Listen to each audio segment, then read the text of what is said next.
Well, here we are in the studio again of Donna and Friends, and I've got some very, very special guests with me today. I've got Greg Griffin, and Greg, I've got two young ladies that have walked in with you, and the one on the end, I'm just going to have you start and introduce her first. This is my daughter, Anne-Marie Griffin. Anne-Marie Griffin, and she is a beautiful young lady, and I think what a great job you did. We've been talking a little bit off camera, and I'm just real impressed with her, and as well with you, Greg. And then, not to be last by any, not to be least, is the lovely lady in the center. You want to introduce yourself? Hi, I'm Anna Imhoff. I am a Oklahoma State 4-H ambassador.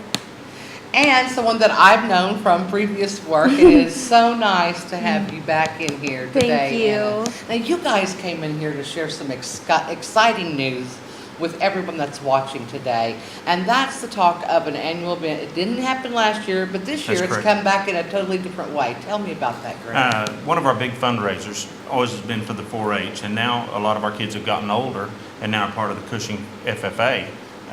One of our big annual fundraisers has been our steak dinner, and so we've put both groups back together. We have real good leadership, both in our advisors for our 4-H with the Imhoffs, David and Leslie, and then we have two new ag teachers here, Tim Herron and Caitlin Weathers. We're very fortunate to have them as our advisors, and so we're gonna all for one and one for all put the deal together. So on August the 2nd.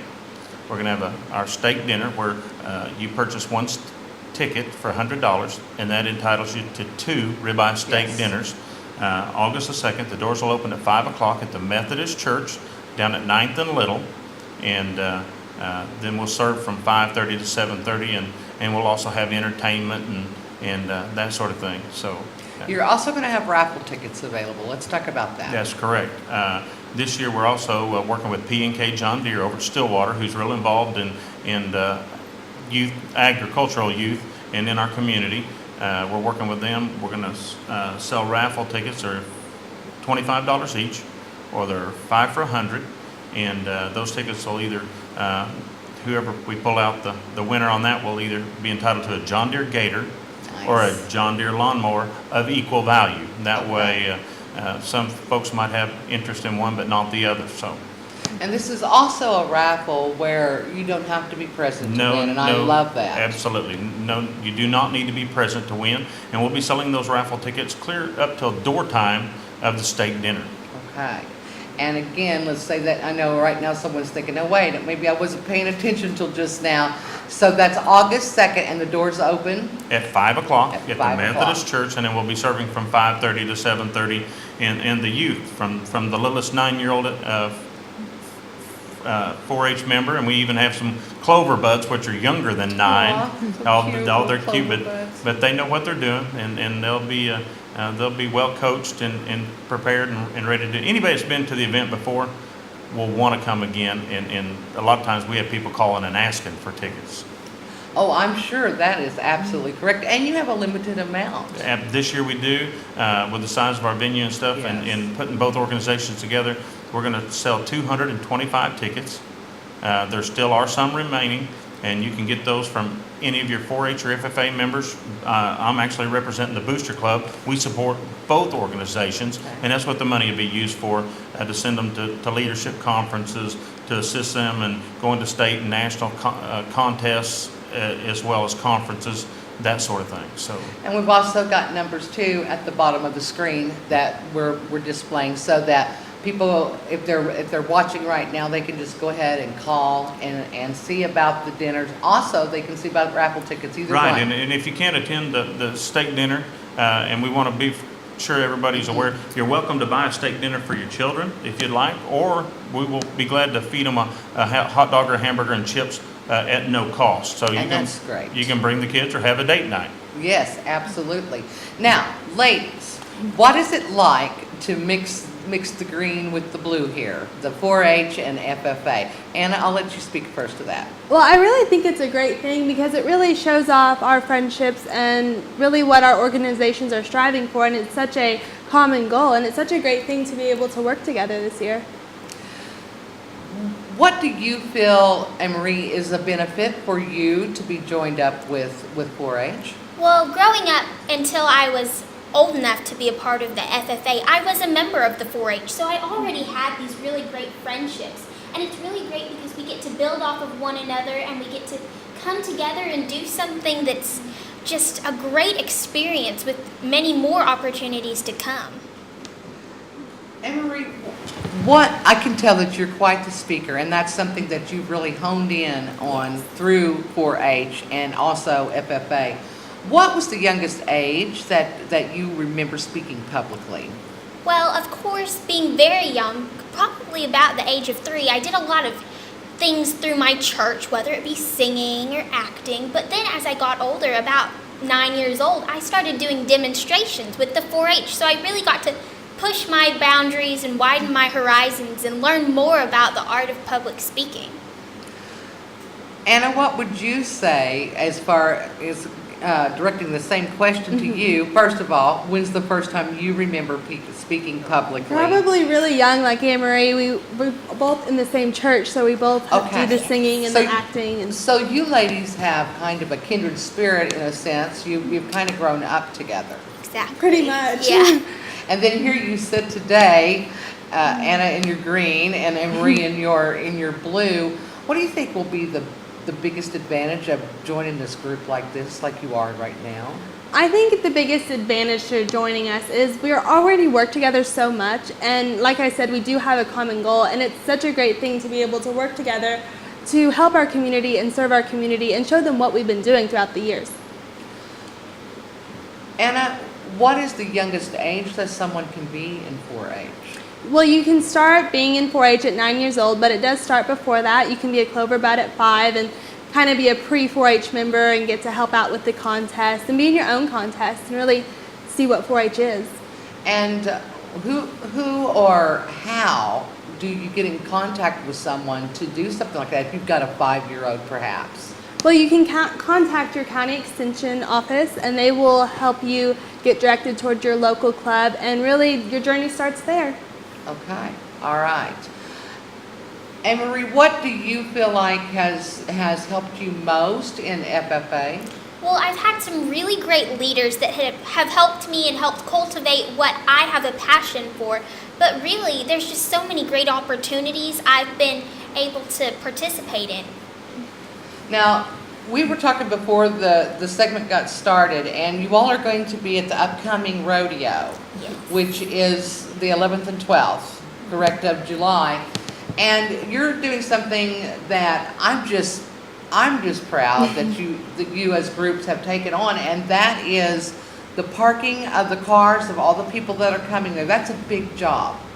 Would you agree? Yeah, it's a really big job. And more than that, even cleanup of the rodeo area where all the rodeo fans have been and all the hoopla's gone on. They're down to the popcorn that somebody missed, when they were trying to eat it.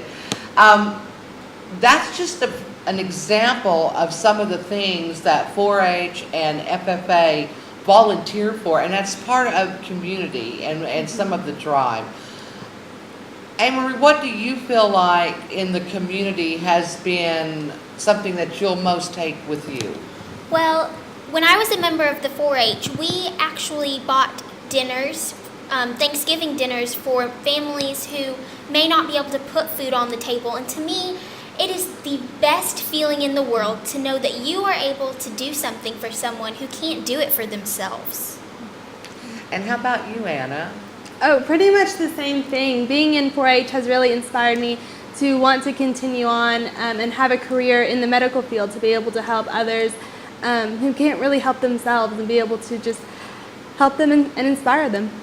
These fundraisers that go on throughout the year that help both of these groups are evident in what goes on with these young ladies. I mean, they're a great example of how important these programs are. I tell you what, Greg, it's quite amazing to think that small town community is on such a level as this, and a lot of this is made possible with the community's help.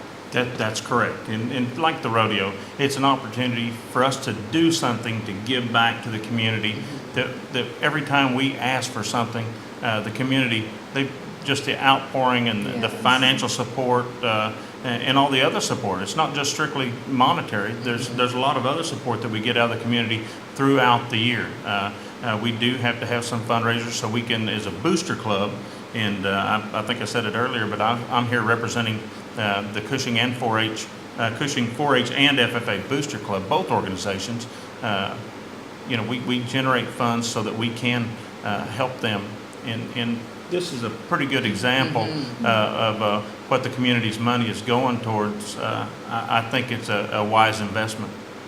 Is there anything that you see in the future that you feel like that these two groups, be it 4-H or FFA or both, are going to be in need of in an immediate future? Do you feel like there's something coming on the horizon? I think there's something that we would like that would also benefit the community, and we'll have to work with the community leaders in school and that sort of thing. But we have a strong need for a school ag farm. There's a lot of our membership of both organizations that would like to have livestock projects, but they don't necessarily live in an area or have access to the land resources necessary. Yes. And like a lot of these other communities, we have land, but we need to get some business leaders and some community leaders involved and stuff, and push the envelope a little bit and see what's possible for Cushing, so we can do something really great here. Greg, I really agree with that, because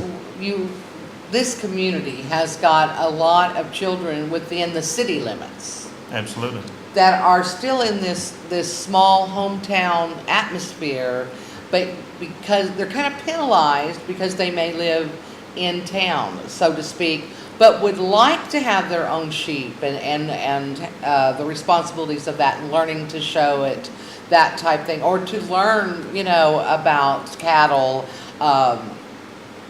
chickens, And the schools, things like that. The school system has been outstanding, Colin Knight and the school board, to help make what resources that we do have available. They've really put a lot of effort into making those facilities available to us and making some upgrades and stuff. But long term, I think we need to have a long-term goal and a long-term vision, like I said, that will benefit the community for a lot of years. Yes. Well, Greg, agriculture is really a foundation for America. And I can't think of anything more important, because this is where we get the things that we eat, the nourishment, and even as far as programs that feed other nations as well. And it's not just food. Think about the clothing. Exactly. And there's a lot of other things. And from a youth standpoint, the learning of the responsibilities and the commitment, Yes. commitment to a project that you're responsible for, and the health of and stuff, that's something that they'll take on for the rest of their lives as parents and grandparents, and to have a serving spirit and Right. community minded. Right. There's a lot of things that these young people pick up from 9 years old on that can never be taken away. Well, I tell you, I can't think of a better way to spend $100, have a date, get a ribeye steak. If I can bring my kids, they can eat a hot dog or a hamburger and chips. You might drive a gator home. Exactly. Like, how cool would I look in a gator? I think that'd be really cool, driving a gator around. I mean, that's pretty exciting stuff. Well, again, this is August the 2nd for this event. They will be at the rodeo, and then afterwards, you can just give them a call, clear up until the door's opening again. At what time? 5 o'clock on August the 2nd at the Methodist Church. Okay, get out and support your FFA and your 4-H group. Be a part of this dinner. There's entertainment involved, just a great night. And you're right, could drive a gator home. I love it. All right, we'll be back.